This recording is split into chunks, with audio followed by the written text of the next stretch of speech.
أن نحمي المسجد الأقصى المبارك. نفديك يا أقصى بالروح بالدم. نفديك يا أقصى بالروح بالدم. نفديك يا أقصى. Lebih dari 100 warga Palestina dalam Masjid Al-Aqsa ditahan Israel dan hampir 160 orang terluka setelah pasukan Israel menyerbu tempat suci umat Islam tersebut. Pasukan Israel dengan keji memukuli siapapun yang ditemui, bahkan menahan anak usia belasan tahun. Nah, Yahudi ingin menguasai dunia, sementara mereka melihat Syam adalah jantung dunia, karena dia menghubungkan 3 benua. Afrika, ini Syam kan, di bawahnya ada Afrika dan Mesir, di atasnya ada Eropa, Balkan, kemudian dari Syam ini juga ke Asia. Maka siapa yang menguasai Syam, dia akan menguasai dunia. Maka Israel menguasai Palestina. Nah, kenapa Palestina tidak Suriah? Karena di Palestina terdapat istana raja mereka, Nabi Sulaiman, Masjidil Aqsa.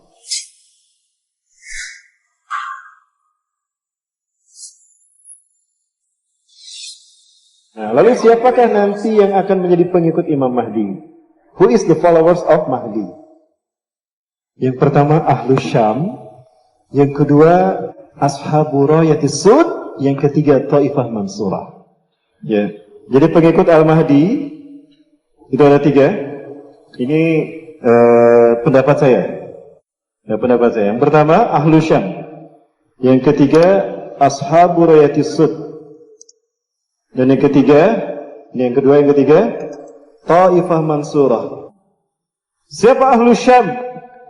Syam adalah nama tempat yang diambil dari nama putra kedua Nabi Nuh alaihissalam. Setelah Nabi Nuh dan orang beriman mendarat di Bukit Cudi, Turki, anak yang pertama Yafis mengembara ke atas, melahirkan Eropa dan Balkan, melahirkan Rusia, Yugoslavia, Yahudi, Khazar, kemudian Cina dan Turkmenistan. Kemudian ke atas melahirkan Eropa. Syam tinggal ke bawah turun, melahirkan Palestina, Suriah, Jordan dan Lebanon serta Arab. Ham, anak yang ketiga, turun ke samping bawah, melahirkan Mesir dan Afrika. Adapun kita, Asia, ini Bhinneka Tunggal Ika, campuran dari mereka semua. Ya, Bhinneka Tunggal Ika. Maka yang kulit hitam ada, yang kulit putih ada, yang kulit merah ada, yang kulit sawo matang ada. Ada yang lain dari? Tidak ada. Nah, kalau saya lihat itu Ahlus Syam. Namun ketika kita berbicara Syam dari sisi kebangkitan Islam, maka tertuju kepada Palestina dan Suriah. Nah, dari sinilah akan lahir pasukan pembela Imam Mahdi, ya, pasukan muwahhidun, pasukan ahli tauhid, yang mereka juga akan membawa bendera hitam. Ya. Nah, terkait dengan ini, Rasulullah SAW menyebutkan, satakunu jundun fil Iraq, wa satakunu jundun fil Syam, wa satakunu jundun fil Yaman. Akan ada mobilisasi pasukan nanti di akhir zaman di Irak, Syam, Palestina, Suriah, dan di Yaman. Para sahabat bertanya, ya Rasulullah, in wajadna dzalika bi ayyi jundin najtami? Wahai Rasulullah, jika kami menemukan pasukan itu terjadi, dengan pasukan mana kami harus bergabung? Nah, apa kata Rasulullah? Fa'alaikum bisyam. Hendaklah kalian bergabung dengan Syam, Palestina atau Suriah. Fa innal malaikata basitatun ajnihatiha 'alaiha. Karena para malaikat menaungkan sayapnya di atas bumi Syam. Kemudian dalam hadis yang lain, Rasulullah menyebutkan Syam adalah negeri di mana iman berakhir di akhir zaman. Ketika huru-hara dan petaka banyak terjadi, iman akan bertahan di bumi Syam. Hum min khiyari ahli al-ard yaumaidin. Mereka adalah sebaik-baik penduduk bumi, yang penduduk di muka bumi imannya. Jadi iman kita akan bertahan di bumi Syam nanti. Maka mereka yang terbaik adalah mereka yang hijrah ke bumi Syam. Kemudian juga Rasul menyatakan, satakunu hijratun ba'da hijratin. Akan terjadi hijrah sesudah hijrah. Wa inna min khiyari ahli al-ard yawmaidin alladina yuhajiruna ila biladi hijrati Ibrahim. Dan sebaik-baik manusia di muka bumi adalah mereka yang hijrah ke bumi hijrahnya Ibrahim. Dicatat dalam sejarah Nabi Ibrahim pernah hijrah dari Ur, Babilonia, Irak, ke Haran. Haran ini adalah Suriah. Nah dari Haran Rasulullah tinggal kemudian ke Nabi Ibrahim ke Halab. Di Haran ayahnya meninggal usia 250 tahun. Tarikh bin Nakhur, ayah dari Nabi Ibrahim. Lalu tinggal di Halab, Aleppo. Nah dari Aleppo inilah masuk ke Al-Khalil. Al-Khalil orang menyebutnya Hebron, Palestina. Nah jadi bumi hijrah Nabi Ibrahim ini adalah Syam, Palestina dan Suriah. Wilayah itu sekarang menjadi dua. Jadi para muslim yang dirahmati Allah, mereka lah ahlu Syam. Baik, nah Yahudi ingin menguasai dunia. Sementara mereka melihat Syam adalah jantung dunia. Karena dia menghubungkan tiga benua. Afrika, ini Syam kan. Di bawahnya ada Afrika dan Mesir. Di atasnya ada Eropa, Balkan. Kemudian dari Syam ini juga ke Asia.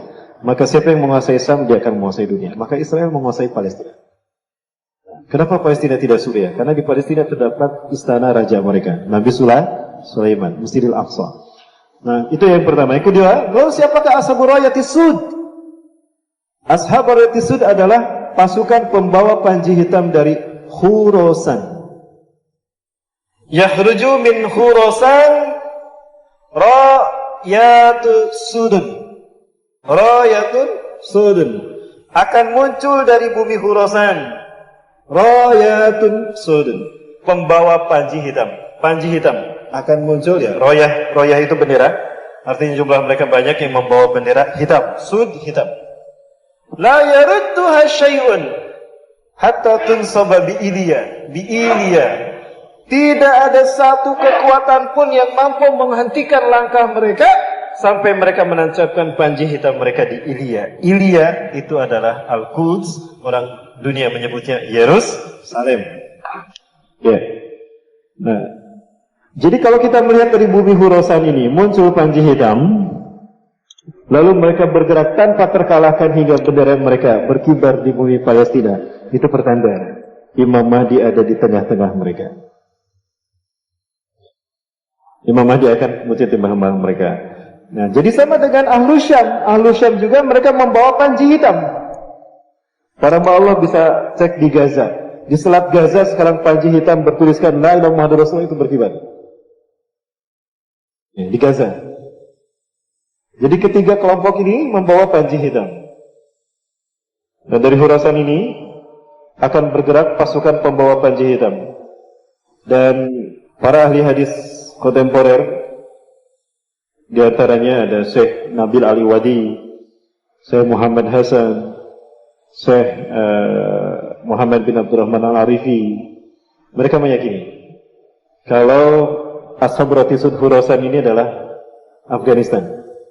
Dan Bapak Ibu sudah tahu sekarang, Iwafilah sudah mengetahui bahwa Amerika sekarang sudah mencabut pasukannya total dari Afghanistan. Artinya, Afghanistan sekarang sudah mulai kembali ke tangan Taliban. Dan Taliban sudah mulai berkuasa kembali di Afghanistan, resmi sebagai penguasa negara Afghanistan.